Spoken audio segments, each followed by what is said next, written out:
Bonjour. Mes respects en particulier à mes collègues littéraires. Rappelez-vous, les meilleures politiques publiques sont celles qui s'inspirent de données aussi bien politiques, sociales qu'économiques. Nous n'avons pas le choix des chiffres dans nos vies. Ah non, c'est un fait. Nous nous attardons donc aujourd'hui sur un concept économique fascinant appelé Dutch Disease. Qu'est-ce que c'est et comment cela affecte-t-il nos économies nationales? La Dutch Disease est un phénomène économique qui se produit lorsqu'un pays, après une hausse importante de ses revenus provenant de l'exploitation de ressources naturelles, connaît des conséquences économiques néfastes. Pour comprendre cela, regardons de plus près ses composantes clés.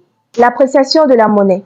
Imaginez un pays qui découvre d'immenses gisements de pétrole.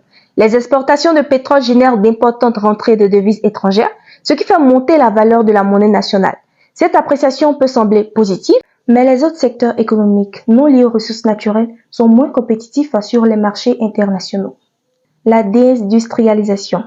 La monnaie plus forte rend les exportations autres que celles liées aux ressources naturelles plus chères pour les autres pays. Les secteurs tels que la manufacture et l'agriculture peuvent en souffrir. La dépendance aux ressources naturelles. La Dutch Disease crée une dépendance économique excessive aux revenus provenant des ressources naturelles.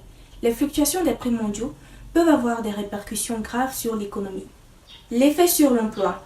Ce phénomène peut également créer une concentration de la main-d'œuvre dans le secteur des ressources naturelles au détriment d'autres secteurs tels que l'agriculture. Les Pays-Bas sont un exemple phare de la Dutch Disease dans les années 1960, lorsque la découverte de vastes gisements de gaz naturel a entraîné une appréciation significative de la monnaie néerlandaise, en cette période le florin, nuisant à d'autres secteurs économiques, en particulier celui des exportations.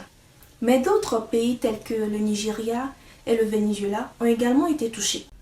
La question actuelle, c'est comment les pays peuvent-ils atténuer les effets de la Dutch Disease? Tout simplement par la diversification économique, la gestion rationnelle des revenus, des ressources naturelles et des politiques stabilisatrices. La Dutch Disease est l'un des effets de la malédiction des ressources dont nous avons parlé dans cette précédente vidéo. L'avez-vous vu? À très vite!